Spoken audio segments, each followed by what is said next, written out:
Hello and welcome to Shadow the Stereotypes, where our intention is to empower Black men to live extraordinary lives. You see, there's never been a shortage of Black male role models. There's only been lack of exposure of those role models. So my intention is to showcase and highlight men of color who are doing amazing things in the world. And joining me today is a man who is doing just that. His name is Daren Taylor, and he's got an amazing program or project that we're going to be talking about called The Spring. So without further ado, let's get Daren on the line here. Daren, how you doing this morning? Hey, I'm doing great this morning. Thanks for having me on today. All righty. Well, I'm really excited about your project. But before we get started, I just want to kind of jump in with a few icebreaker questions just to introduce you to the audience. So first of all, where are you from? I'm originally from Washington, D.C. Born and raised there, and then, traveled around as you do. But D.C. is home. DC is home. Now, tell us a little bit about growing up. What was that like for you? Yeah, so I grew up in a house with a big family. So I grew up in my grandmother's house. So I had aunts and uncles. So family was always a big part of my upbringing. And then my mom got married. We moved to Maryland. And then she started having a lot of kids. So I'm actually the oldest of 10. So I have I got a big family. So for me, kind of being in charge and like leading the troops has always been kind of ingrained in me. And there's a big age difference between me and my siblings. I think the closest is a 12-year difference, and the biggest, it's a 21-year difference. So there's a huge gap between us. Interesting. Now, name a female hero that you look up to. Alice Taylor, my grandmother. Oh, nice. Yeah, that one's easy. Like from an early age, she showed me the strength of a woman and like what that meant to be in a leadership position. She was a superintendent of the church that I grew up in. She was just such a powerhouse and kind of the central figure of my family. So I always looked up to her because she led with compassion and love, and definitely instilled in me that you can infect and influence people's lives without beating them over the head or without being a taskmaster. That love was a wonderful and powerful way to motivate and inspire people. So yeah, always Alice Taylor for sure. Fantastic. Now, name a man who has inspired you to be the man that you are today. Ooh, that's a good one because I grew up without my father for a long time. So it was never really one man. I've definitely been blessed in my life to have a multitude of men into my life that kind of gave me different aspects of what it was like to be a man. So first my grandfather, James Taylor, but then my uncles, Anthony Peters, Terry Peters, Rodney Peters, Dennis Taylor, lots of different men. And then Mac Davis, my mom's friend. So I was blessed while I didn't grow up with my father. Now we have a great relationship. I met him when I turned 30. But growing up, it was definitely different phases of my life, different men showed up and really kind of gave me a strong foundation to not let me feel like I didn't have a male role model. So yeah, it was by committee, definitely. Nice. Now, there are some people who are pessimistic about the future in general, and there are others who are optimistic about the future. Where do you fall on that spectrum between optimism and pessimism for life in general? Always optimism, right? If I ever landed in pessimism, I wouldn't be able to do the work that I do. And the reason that I'm optimistic is because one-to-one, everybody wants the same thing, right? I fundamentally believe that there's a commonality in our human experience that connects us and not divides us. It's when we talk about big groups or when people are able to hide, but one-to-one, I've never personally run into someone that through conversation, through compassion, that we could not find some commonality. Now, of course, we have differing opinions about lots of different things. I'm not saying that we all have to think the same, but at the end of the day, if we come at each other with compassion and with love and with openness, right, accepting the differences, I think that there is such power in our ability to connect and build community, even if we have differing opinions. And once we can get past those differences, man, I think anything is possible. And that's like the foundation of the work that I do. Now, see, there's no accidents, no coincidences in a perfect universe. Yeah. Obviously, I have the same viewpoint. But the fact that we have the same last name, that's kind of cool, actually. That's kind of cool. Now, Yeah. so tell me this. What lights you up and gets you up every morning? The ability to affect change. 100%. Like I look at, and you talk about there is pessimism in the world, and there is people that feel lonely and isolated. And what really gets me excited is as a storyteller, I have the capacity and the gift to be able to reach people with story and ideas. And to have that ability and that capacity, and again, because I'm the oldest of 10, I want to leave a world and a legacy behind for my siblings to say, oh, I don't have to be afraid to take risks. I don't have to be afraid to step outside of my comfort zone. I don't have to be afraid that if I believe in something that people won't respond to it. So I want to affect change in everything that I do. And it's not just with the work or the end product of the work, it's the how I do the work. Right. And leadership is such an important part of that. Because look, as a director, as a storyteller, as a creator, there's this idea that like, okay, my legacy is the film project that I've done. And I don't actually believe that. I actually believe it's the effect that I've had on the people that I've worked with. Right. And that they can carry on this idea and this concept that when you are vulnerable, when you are open, you can touch and reach people in a more deeply profound way than if you just focus on what the end product is. And I wake up every day with the goal and the desire to inspire people to look at leadership and the way that they live their lives as something that's more open. Because again, especially as a creative artist, it's really isolating. You're in your own zone, you're grinding, you're trying to figure it out. Everybody's on their hustle, and it can become depressing.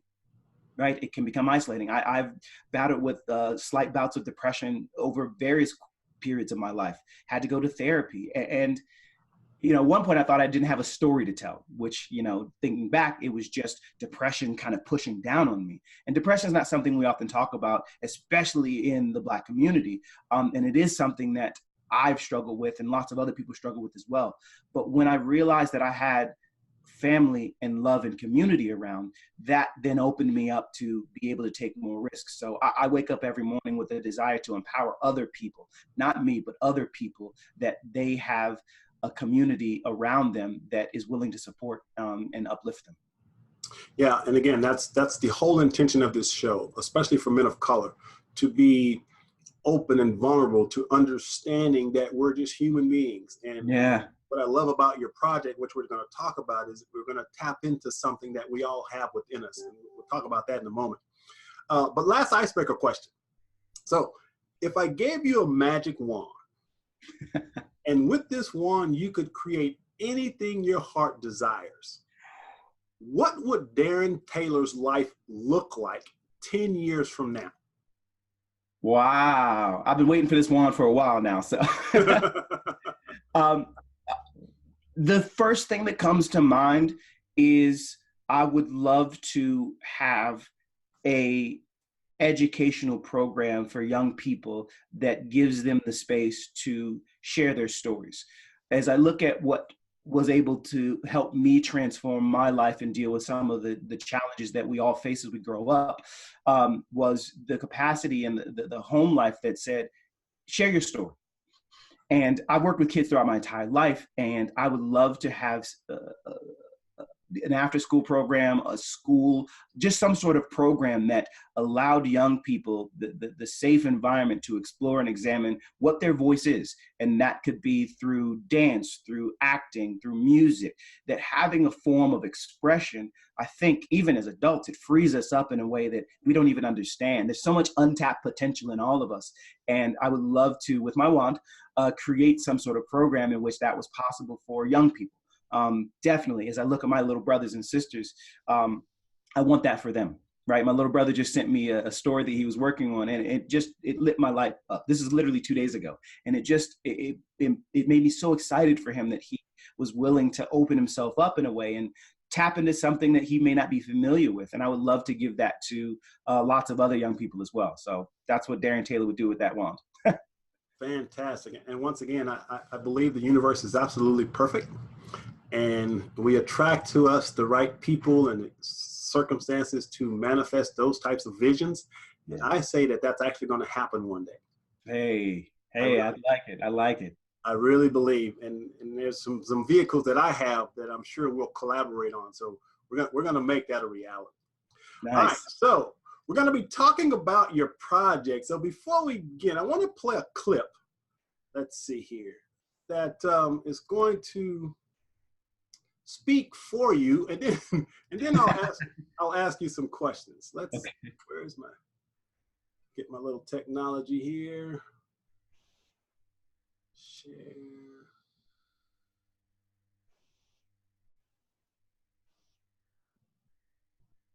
All right. Spring is an original sci-fi fantasy concept that we've been developing for the last 3 years. It's a story about people with abilities, but not like your typical superhero story. There are no capes, there are no tights. It's more about how the world responds to people with abilities. And it's an exploration of how the world deals with the other. That's what I think Stanley originally wanted to create with the X-Men. So what is the spring? The spring is this ever-present energy that is in everything. And it is the fabric of reality. And there's certain individuals within this world that can tap into that energy and manipulate it. I've always believed in magic systems and powers with consequences. So anybody in this world that taps into the spring, they start to get sick. They start to deteriorate. And over time, they will eventually die, potentially harming those around them. So the spring isn't already made. We're in the process of developing it. And we have been for the last 3 years. We're just at a point now where we're ready to share it out. And we think now is an important time because we all love superhero stories, right? We love Captain Marvel, we love Black Panther and Wonder Woman. And it's important now that we are telling superhero stories with diverse heroes. We have an opportunity, almost an obligation, to tell stories of superheroes that look different and that represent the world at large. That way, when little kids see it, they can see themselves and they can see that, oh, I can be a superhero and I can change the world. And we actually think that you can. And it's very important to us that we build community around this as well. And that's what we'll be doing over the next 3 months, is letting you into the world that we're creating, because we truly think it's something special. And we do believe that we can be the change that we want to see. We want to do that with you, with the community. And your voices will be very important in us making this project. So we're excited to share it with you. We're excited to bring you into the fold. The spring is coming, the spring is alive, and we can't wait to share it with you. So stay tuned.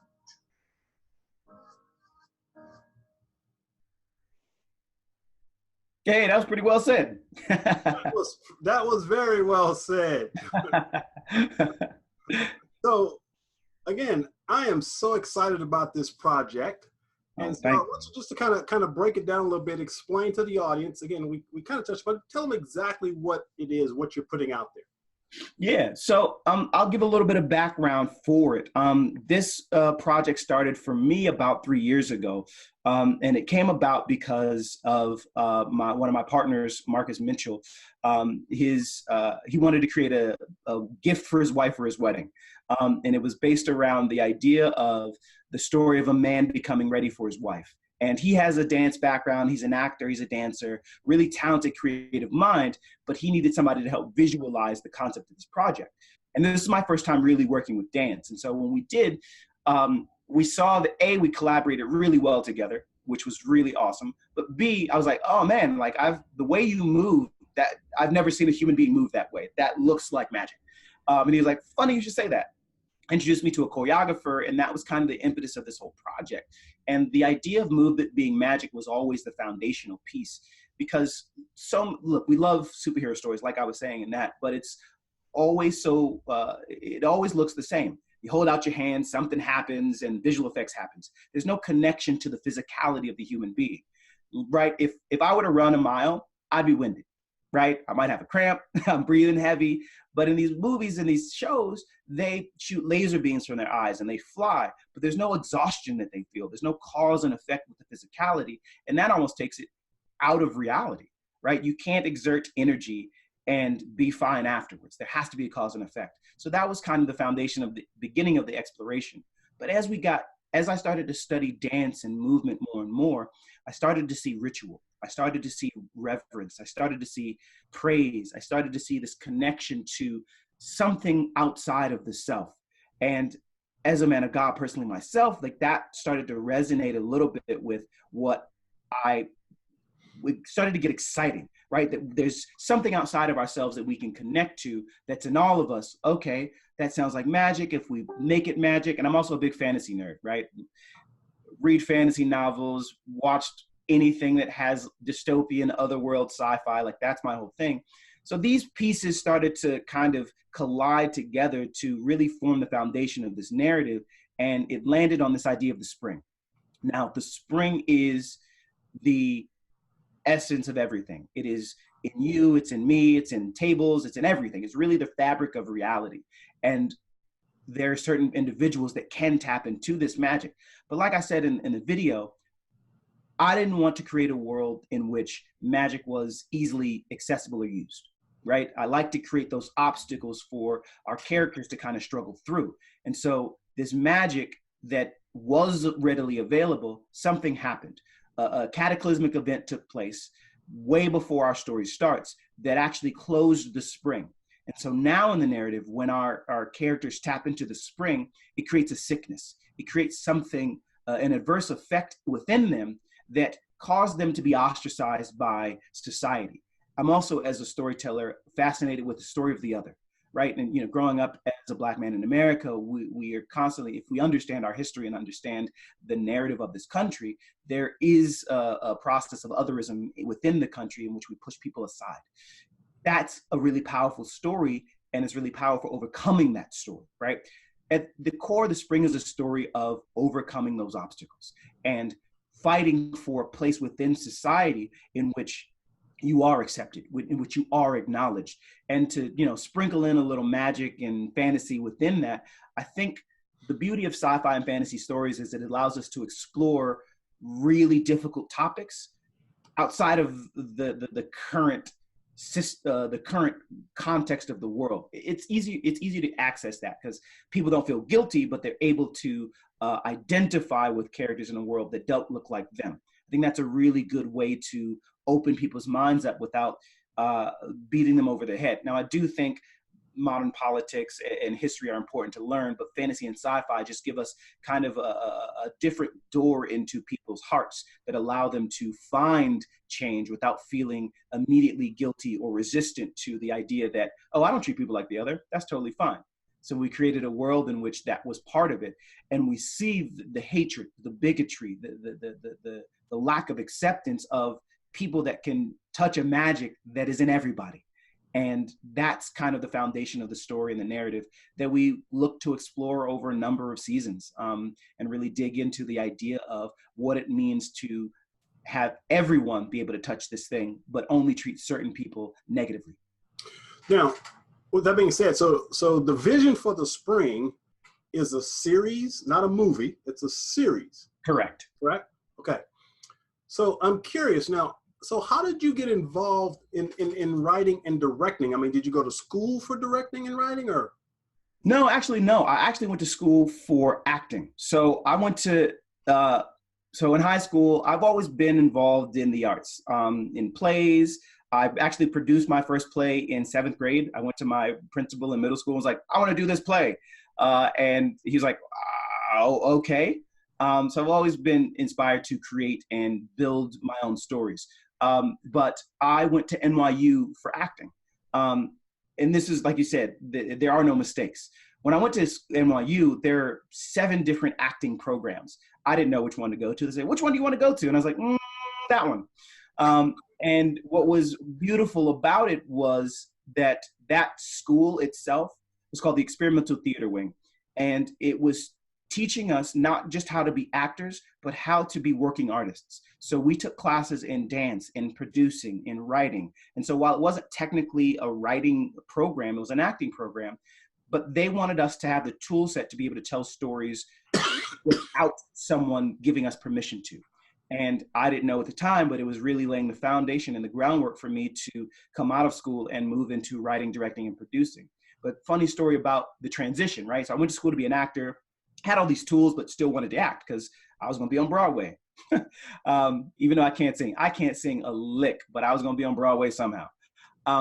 So when I got out of school, I was going on auditions, and I auditioned a lot, and I kept seeing the same Black actors. It was the same 7 to 10 other men that were always in the same rooms. And I was like, hey guys, this is like the third or fourth time I've seen you. Like, what else is out there? And he's like, look, this is it. There isn't that much. You're going to see us for the next 30 years of your career. And that hit me in a way that I was like, wait, there's not more opportunity for us than what's in this room right now. And they had kind of resigned themselves to that. That was what was available. And I couldn't sit with that. There was something about that was unsettling to me. So I said, okay, cool. I guess I have these tool sets. What can I do? So I went to one of my good friends named Eric Lockley, and I said, look, we have to create something for ourselves now so that 30 years from now, there are more opportunities for young African Americans to be able to tell story. We can't keep doing August Wilson, right? There has to be something else for us. And look, don't get me wrong, I love August Wilson, but there needs to be something else. And so right out of college, we started a theater company called the Movement Theater Company. And they have been around for now 10 years. And they actually just won an Obie for one of their recent projects. So really proud of them, and really proud of the spirit of independence that we took on 10 years ago to begin to create. So it came from a need and almost a fear of what it was going to be like in the future for us as young African-American creators to tell story, because there was an opportunity. So I shifted from being in front of, but not even on stage, to backstage to behind the camera. Nice. Now, and again, I'm really inspired by what you just shared, because I know I'm a writer, and I love writing books. And I started writing back in the 90s, and I write personal development books. And a lot of my books are targeted specifically to men of color, to engage them in a conversation about their personal growth and development. I remember when I first started submitting some manuscripts to some publishers, and as a matter of fact, I sent my manuscript to 60 different publishers and got rejected by 59. One of them was interested. So the lady calls me. She says, I really like your book. I like your story. She says, but small problem. She says, please don't take this the wrong way. She says, Black men really don't buy books. Oof. And I went, whoa. Now, wow. From a marketing perspective, I knew where she was coming from, and I knew she wasn't racist. Yeah. But I knew that she was wrong. Yeah. I knew she was wrong. And so she asked me if I was willing to change the title of my book, because the title of the book was Brothers, Are You Listening? A Success Guide for the New Millennium. And great title, by the way. And she said, she said, you've got some great content. And she says, and we can, change it around so that, I said, no. I said, it's like you just asked me to change my child's name. I can't change And so I declined her offer, and I decided to self-publish, and I've been, publishing ever since. So again, I think we have a responsibility, as you mentioned, as men of color especially, to create our own vehicles to get us out there. And I loved what Tyler Perry said recently about don't fight for your place at the table, create your own table. I don't know if you saw that or not, but I love that clip. So create your own table. And that's exactly what you're doing, creating your own table. Now, I'm a huge sci-fi fan. As a matter of fact, I absolutely love Star Wars. In 1977, I saw the original Star Wars film 21 times in the theater the summer of 1977. Wow. I couldn't stop watching that movie. And so it touched a part of me that I can't explain. But when I saw your trailer, the first thing that came to mind was the Force. They talk about the Force and this energy that permeates the universe. So I'm curious, did Star Wars have any influence on you in creating the Spring? I mean, look, Star Wars is part of the fabric of any sci-fi fantasy story, right? So was it a direct influence? No, but look, how many times have we all seen Star Wars? It's in us. I don't know if you could tell a story now without some sort of influence of Star Wars.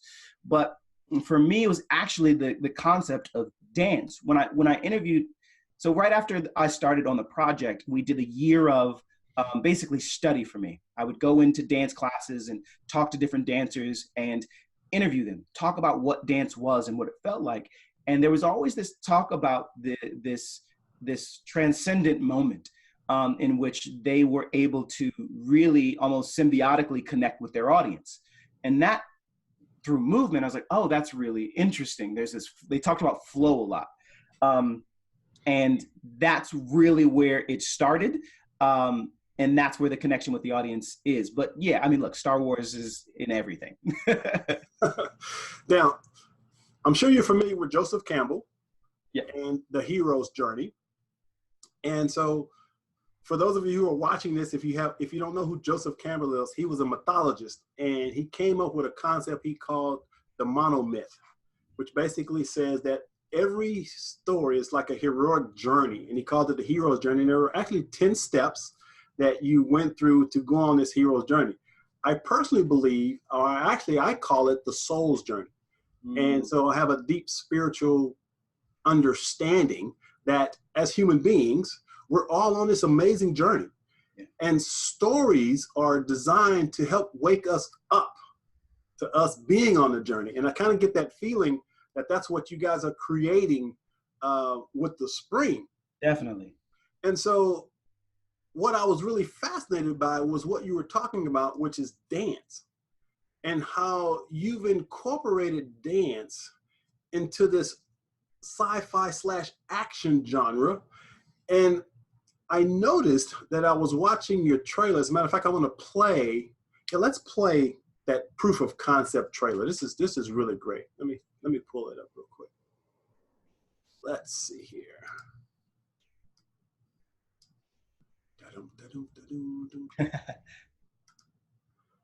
And we have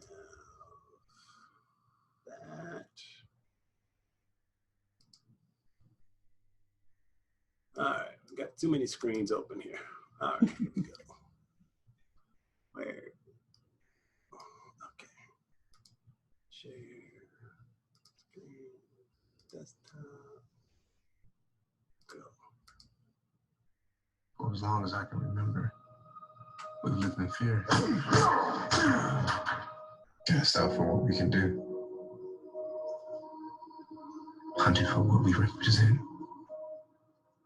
Hope. No need to pretend, boy. You know who you are, what you are, the corruption you carry around inside of you, the affliction you spread everywhere you go. Something's different. There's a change. We can feel it. No longer will we run. Hide or cower in the shadows.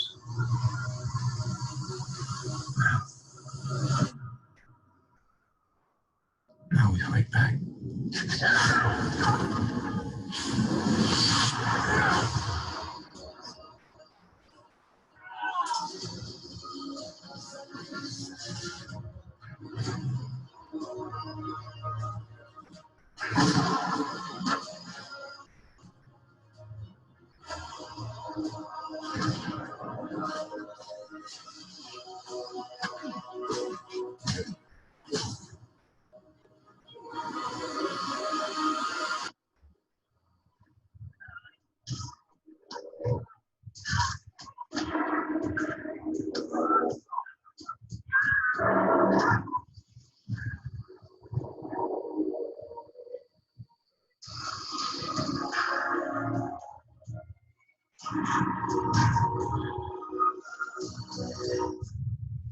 The spring has been open.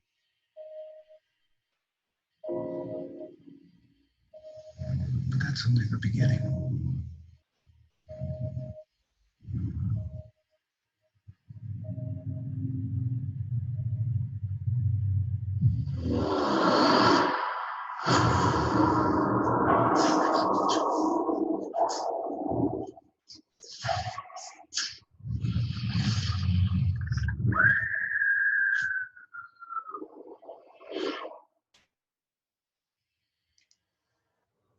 love it. I love it. Dude, I love that. Hey everybody, my name is Marcus Mitchell, and I'm part of the producing team as well as one of the actors in Spring. All right. So again, the visual of the movement as I watch your actors and actresses, I see, or you sense this emphasis on movement and dance. So you kind of elaborated at the beginning about the importance of dance. So talk a little bit about how you're able to incorporate that, because I saw an interview with one of your actresses, and she said that as she's doing these workshops and learning how to movement, she said it's actually helping her become a better person, a better dancer, and she's growing through this process. So how have you incorporated that dance, that personal growth in telling a story, which I think is fascinating? Yeah, well, story's always first, right? As a writer, you understand that. That's the foundation of everything. And it really becomes, our goal is to create this fertile ground for all these different seeds to be planted. And some of those seeds are the individual performers that are within it, but some of them are just what it is we're working to create, right? And I would say one of the big things is the spirit of independence, the spirit of taking the risk to tell your own story. Our workshops are really foundational to what our process is, because we create that safe environment, right? I like to say within that failure is important. Never be afraid to fail, because it's going to open up and unlock new doors. So mess up, get rid of, because what's interesting about dance is so much of it is about, hitting the beat on time. There's this idea of perfection that is pervasive, and it's like, well, if you don't do the move right, then you're not looking good, and your lines aren't clean. And for us, we're saying get rid of that. We want to be messy. We want to find the grotesque. We want to find the uniqueness of your movement. And that's really what we found for a lot of people, that being in an environment in which failure is encouraged is at first a little weird and off-putting, right? There's always this like learning curve for folks of like, wait, you want me to mess up? No, I can't mess up. I have to. It's like, no, get rid of that. And that's really what helps people get over.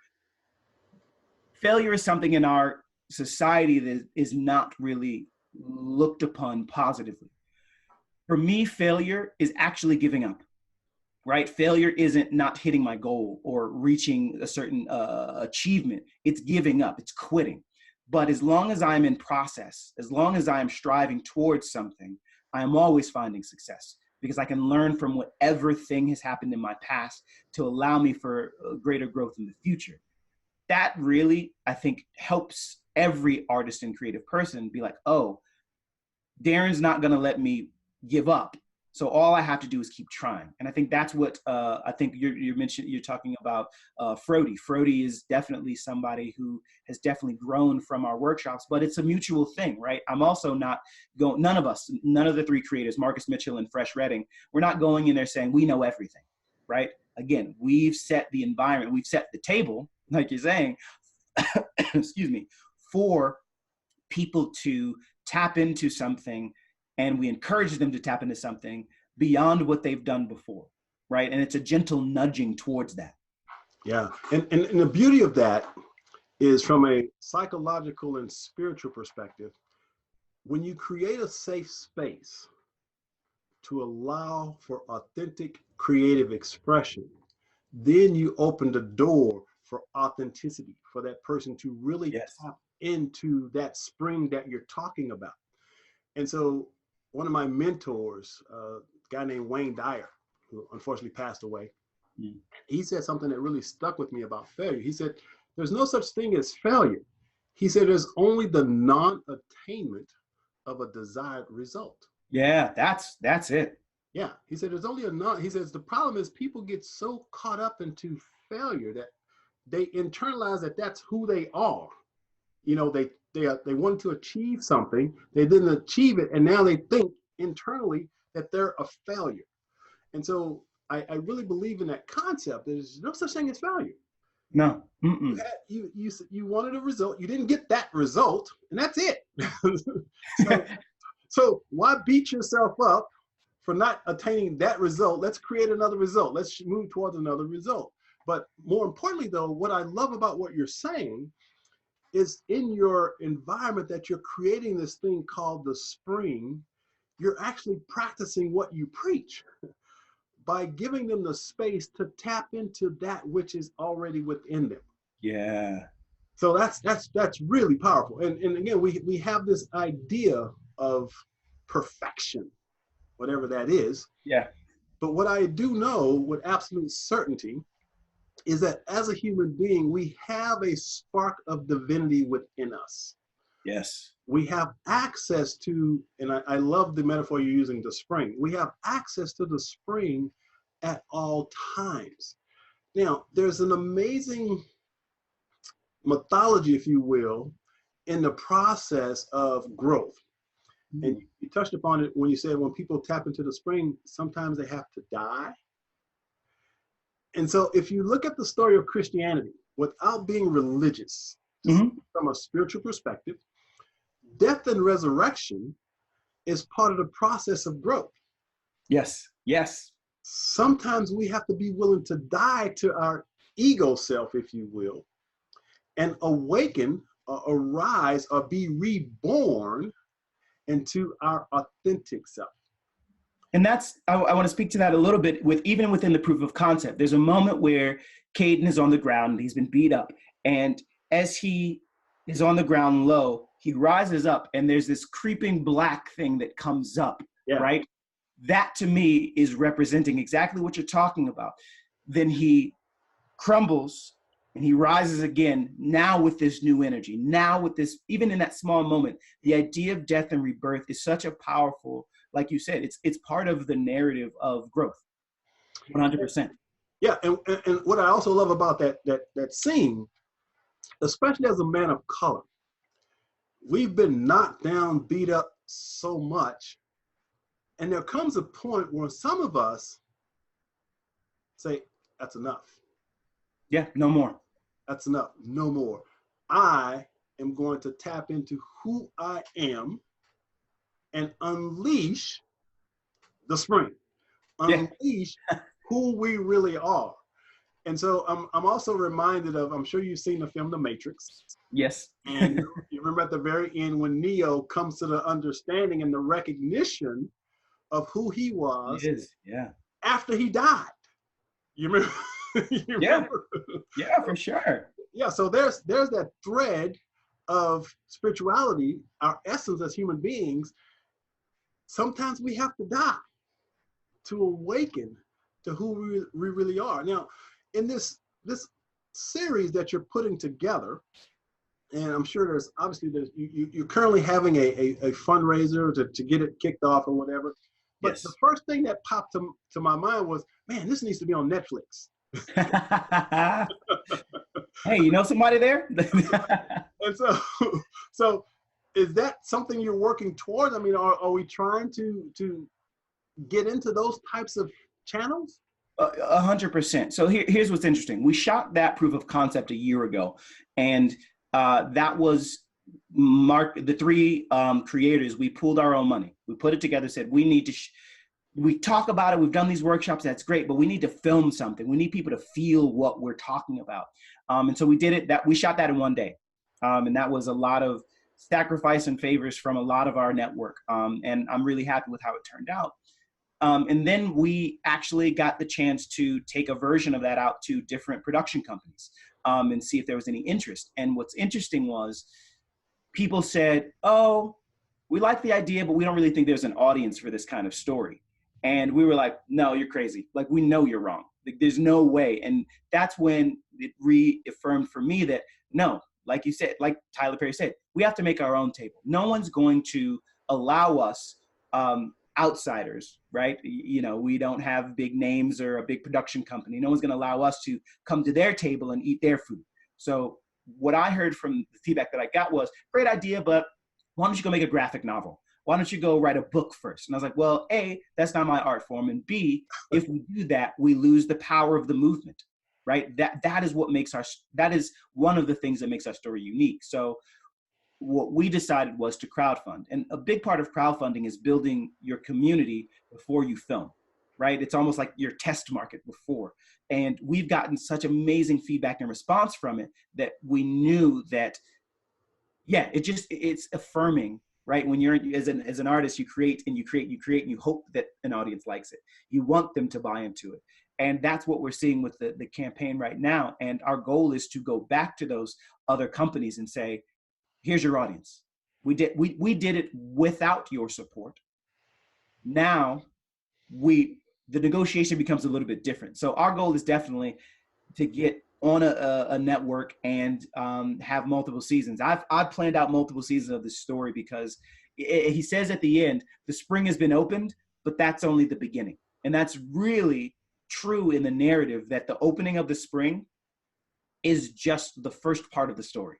And once that is unleashed and people have access to it, now you get into a very different narrative that I'm not going to spoil or get into, but it's just an important part that I'll speak to this really quickly. I've always been fascinated with revolution, right? The moment of change. But what's fascinating about it is the day after the revolution is successful, what then do you do with the power that you have fought to attain? That's a narrative that I don't see explored a lot, and it's one that I have always been fascinated with. So that's a part of the spring. Now, let's say in the best case scenario, now, do you have other writers with you? Are you writing this all on your own, or how does that work? Yeah, I'm writing it on my own, but the story process is collaborative, right? So the dancers, the actors, my other creators, we go in, we call it our lab session, right? We go in and we say, all right, great, make this. And I use that as inspiration and foundation to then go and create the world. So to this point, the vast majority, 95% of it has been me being inspired by my collaborators and going away and writing. But I do understand that in the TV writing process, having other writers, and what I like about the spring, similar to what you said about Star Wars, is the goal isn't to create a narrative, but a universe in which multiple narratives can be plucked from and explored within it.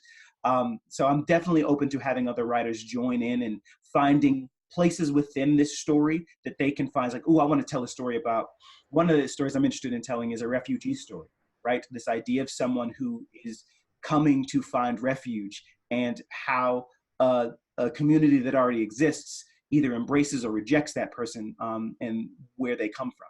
So there's lots of narrative within the spring that is definitely exciting to explore.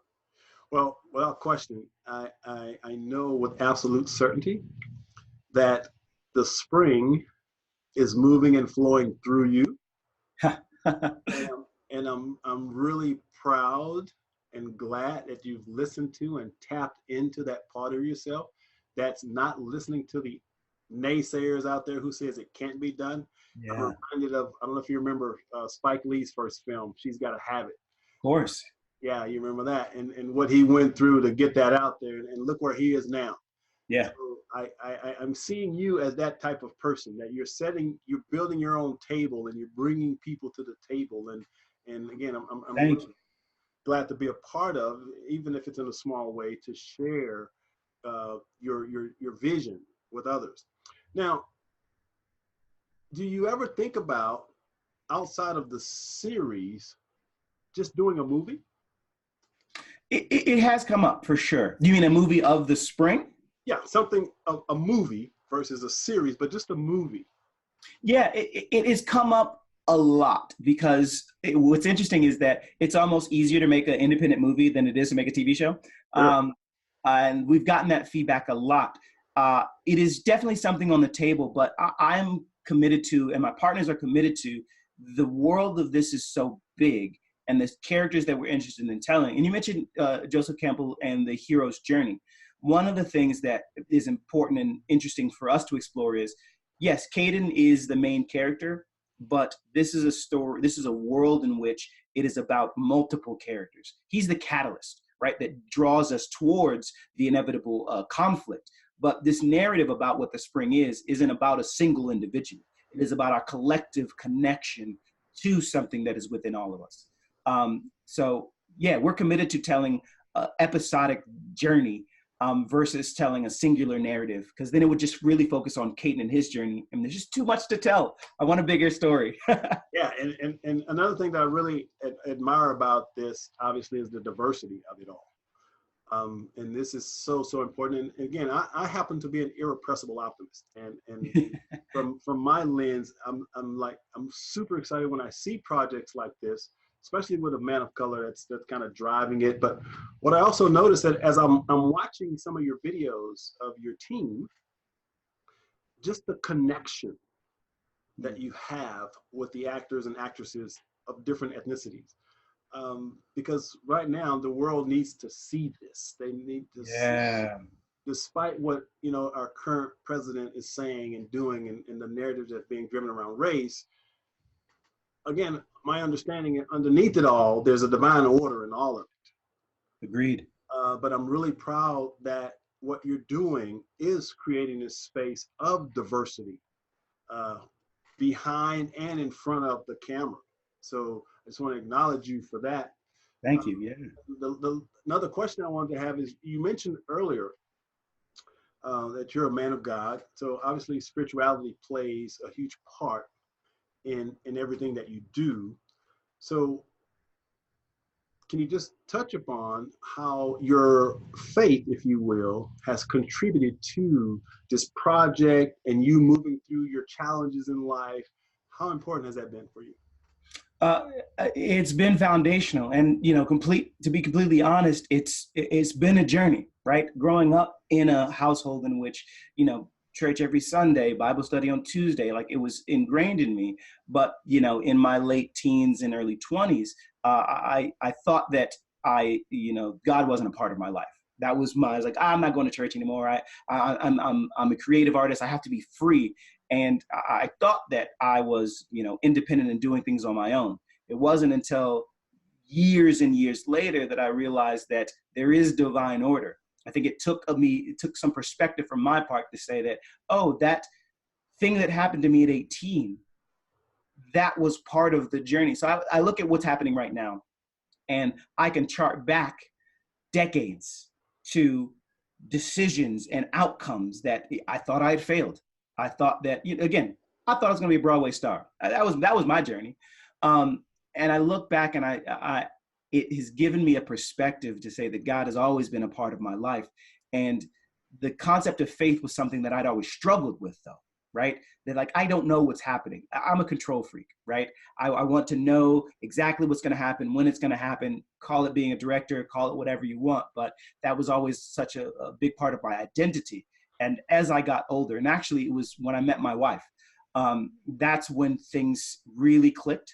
And I was like, oh, I don't have to control everything, because there is divine order. There is someone that has so much love and compassion for me that I can give up some of my control. It's still a work in progress. But when I look at this, right, and we look at a project that we're being independent, right? Everything we're doing is out of faith. Even when we created our proof of concept, we had to take a moment because we had an investor involved in that project that pulled out. And we said, and we thought about it, and we prayed, and it's like, no, this is what we have to do. And this is the moment in which we have to do it. We don't know what's going to come of it, but this is the moment right now. And all three of us are men of faith and men of God.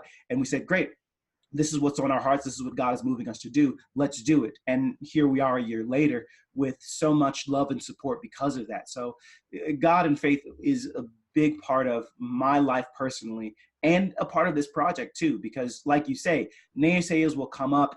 People will have ideas and concepts and try to move it and push it in the ways that they see.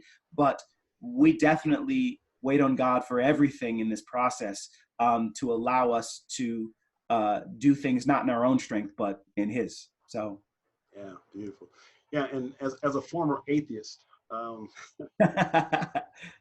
remember those days when I'd hear someone even use the word God, and I would get turned off. Just really couldn't connect. And through my own journey of connecting to that which is greater than myself, I've come to the understanding. And like yourself, I can go back to birth and see exactly the divine order. Yeah. Every stage of my life that's brought me to this particular moment where I'm able to do exactly what I'm doing what I love, what I'm really passionate about. sharing this work with others and spreading some positivity and optimism throughout the world. I can see we need it. Yeah, I can see the divine hand in all of it. So I'm really grateful to have that connection. Yeah. Source. And to speak to what you were saying about giving up control, it's really a matter of surrender. Mm-hmm. When we surrender to that which is in us, that is seeking expression through us, it will guide us. There it is. Yeah. Where we need to go, who we need to meet, and there's a divine order in all of it. So again, I don't think this conversation is an accident. I don't think we were introduced as an accident. We have been brought together with a divine purpose and intention.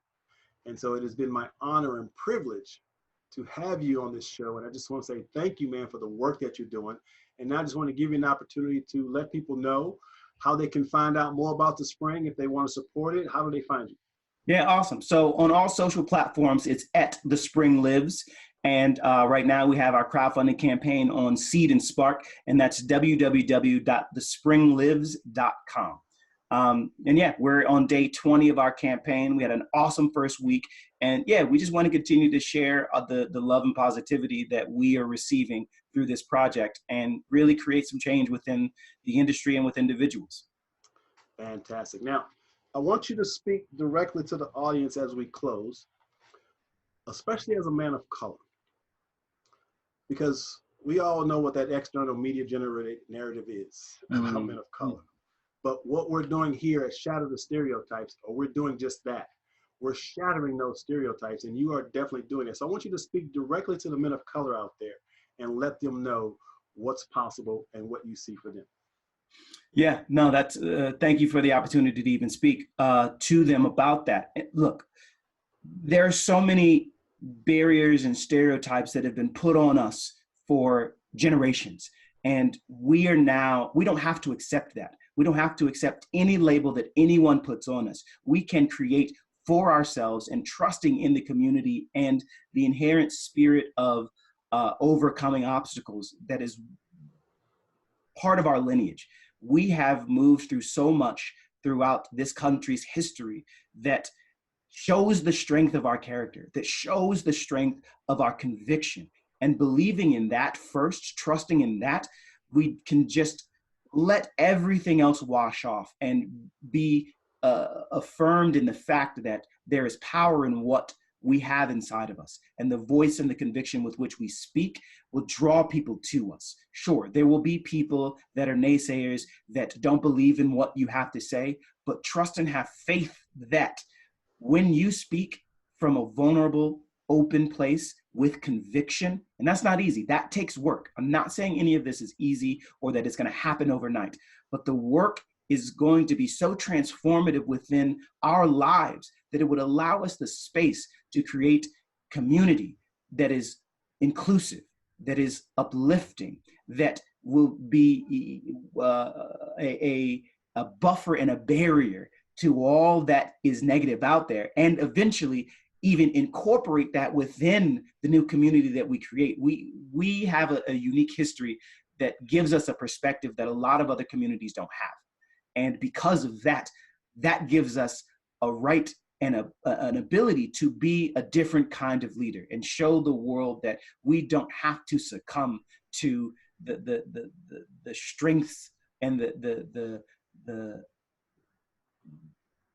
I don't know, the forces without, because we have something within that has been tempered over time.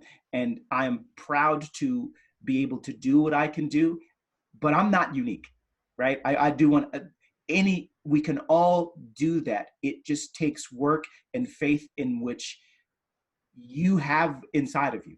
And I believe that fundamentally. And I want to nurture and foster that within everybody. So Michael, what you're doing, I think is incredible. I think it is powerful. And I think it is important because it is going to unlock something and change a generation of African-American males in how they access what is inside of them.